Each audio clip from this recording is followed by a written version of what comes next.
Assalamualaikum warahmatullahi wabarakatuh.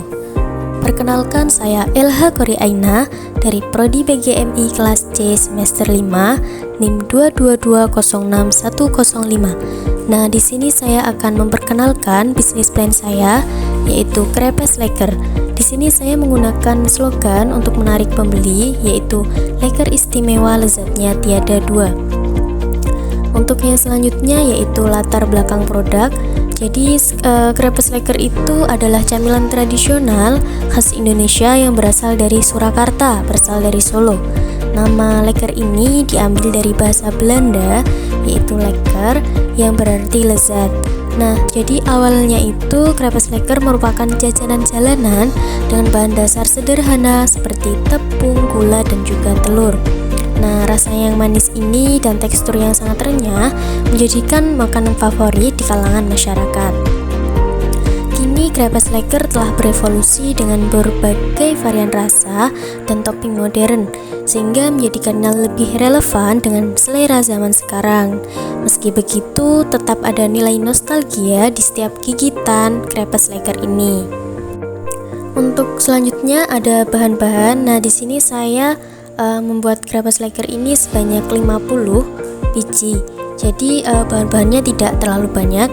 Untuk bahan yang pertama kita membutuhkan tepung terigu 500 gram yang harganya Rp5.000. Terus kita juga membutuhkan gula pasir 250 gram harganya Rp5.500. Terus ada telur ayam, kita membutuhkan 2 butir. Yang per butirnya itu harganya Rp2.500. Jadi kalau 2 butir Rp5.000. Terus ada santan cair 500 ml harganya Rp6.000, vanili bubuk 1 sendok teh Rp1.000. Toppingnya saya menggunakan 3 topping, ada pisang, meses, dan juga keju. Jadi harganya itu sekitar Rp15.000. Minyak goreng 500 ml harganya Rp9.000. Gas LPG Rp3.000. Kertas minyak Rp3.500. Nah, untuk proses pembuatan sendiri tidak terlalu rumit sebenarnya. Yang pertama tentunya kita membuat adonan terlebih dahulu. Kita campurkan bahan-bahan tadi seperti tepung, gula, santan, telur, dan vanili hingga adonan itu tercampur rata dan bertekstur licin. Terus yang kedua kita panggang. Jadi tuangkan adonan tipis ke atas wajan anti lengket. Masak hingga setengah matang. Nah, setelah itu kita bisa menambahkan topping. Nah, taburkan topping sesuai pilihan. Kita kan tadi menggunakan 3 topping, ada pisang, meses, ataupun keju. Nah, setelah kita tambahkan topping, kita lipat kue menjadi 2 dan tekan ringan. Nah, karena kan kue ini kan sangat tipis, jadi untuk melipat kuenya menjadi 2 itu kita perlu ekstra hati-hati. Agar apa? Agar kuenya itu tidak pecah. Nah, setelah kita lipat, kita tunggu, kita masak hingga renyah. Jadi biarkan matang hingga renyah. Yang di pinggirnya itu renyah, terus yang di tengahnya itu juga renyah. Terus selanjutnya strategi bisnis. Tentunya kita harus mengidentifikasi target pasar terlebih dahulu. Jadi untuk target pasar yang pertama yaitu anak-anak dan pelajar yang suka camilan murah dengan rasa manis.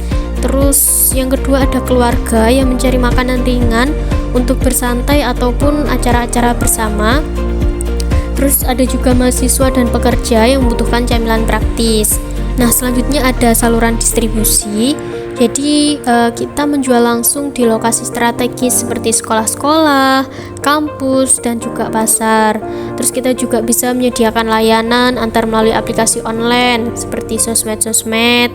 Terus kita juga bisa hadir di acara bazar, pasar malam, ataupun festival lokal. Nah, tentunya yang ketiga kita juga bisa menggunakan promosi. Kita bisa memanfaatkan media sosial seperti Instagram, TikTok, maupun WhatsApp. Terus kita bisa menggunakan strategi yang menarik. Kita bisa menggunakan strategi beli 5 gratis 1. Itu untuk apa? Untuk menarik pelanggan. Terus kita juga bisa mengkolaborasikan produk kita dengan influencer lokal untuk memperluas jangkauan pasar. Nah, selanjutnya ada analisis keuangan. Nah, untuk modal awalnya karena kan saya cuma membuat 50 leker, jadi modal awalnya itu juga tidak terlalu banyak. Nah, Untuk biaya bahan baku sendiri saya habis 46.500, dan untuk gas LPG dan kertas minyak itu 6.500. Jadi untuk total modal awalnya itu saya menghabiskan uang 53.000.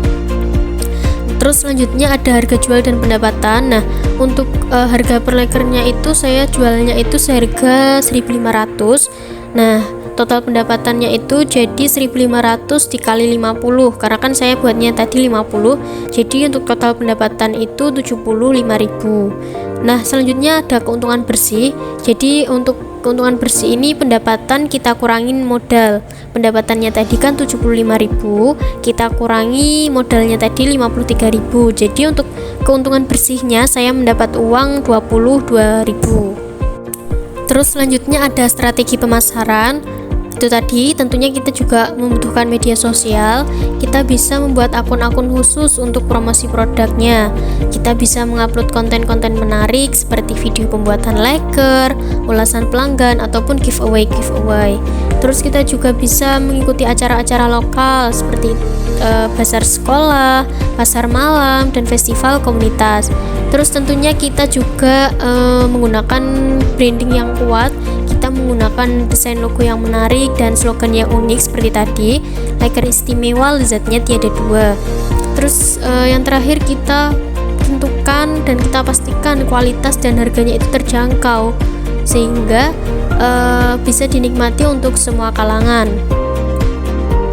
Terus selanjutnya kita akan membahas analisis SWOT. Yang pertama yaitu strength atau kekuatan. Itu tadi harganya terjangkau, terus cocok untuk pasar luas, dan untuk bahannya sendiri kan mudah didapat, hanya membutuhkan 3 bahan utama tadi seperti tepung, gula, dan juga telur, dan prosesnya itu juga sederhana. Terus weakness, kelemahan. Nah, karena bahannya itu mudah didapat dan prosesnya sederhana sehingga adanya persaingan ketat di pasar jajanan tradisional. Terus rentan terhadap fluktuasi harga bahan baku. Kalau bahan bakunya itu naik kan biasanya kan produk kita juga ikut naik sehingga itu menyebabkan produk kita itu tidak laku. Nah, itu termasuk kelemahan. Terus selanjutnya ada opportunities atau peluang. Nah, karena kan makanan ini kan makanan tradisional, tapi kan ada topping-toppingnya kan. Topping-toppingnya itu bisa divariasi sehingga tren makanan tradisional dengan sentuhan modern. Terus potensi penjualan di platform online, kita bisa melewati sosmed itu tadi. Untuk yang terakhir ada threats atau ancaman. Jadi yang pertama yaitu perubahan selera konsumen terhadap camilan modern. Jadi konsumen yang awalnya suka camilan tradisional tiba-tiba berubah selera menjadi suka camilan modern. Terus kemungkinan munculnya pesaing dengan produk yang serupa karena kan bahan mudah didapat dan prosesnya sederhana sehingga banyak pesaing-pesaing yang muncul dengan produk yang serupa. Terus selanjutnya yaitu kesimpulan. Jadi krepes leker itu adalah camilan tradisional yang tidak hanya lezat tetapi juga mudah diproduksi dan dijual dengan modal yang rendah. Nah, dengan strategi pemasaran yang tepat dan inovasi rasa ini, bisnis krepes leker ini memiliki potensi yang besar untuk sukses di pasar lokal maupun online. Nah, selain itu kue leker ini juga sangat cocok untuk dijadikan bekal camilan untuk anak-anak di sekolah. Nah, bahan-bahannya ini juga bisa divariasikan lagi dengan pilihan sehat seperti pisang, keju, susu, atau kacang. Dan masih banyak lagi topping-topping yang bisa divariasi lagi. Nah, sehingga menjadikannya itu tidak hanya nikmat tetapi juga bernutrisi. Selain itu, bisnis ini juga dapat menjadi sarana edukasi dengan mengadakan workshop-workshop mini di sekolah dengan membuat krepes leker ini. Nah, sehingga mereka itu bisa belajar tentang proses memasak, terus bisa tahu bahan-bahan untuk membuat leker ini apa saja. Nah, sehingga mereka itu juga bisa menghargai makanan tradisional karena kan ini juga termasuk makanan tradisional kan yang berasal dari Solo itu tadi. Dan anak-anak itu juga bisa mengembangkan kreativitas mereka secara langsung dengan apa? Dengan membuat topping-topping yang menarik sesuai kreativitas masing-masing. Nah, mungkin itu saja bisnis plan yang dapat saya sampaikan.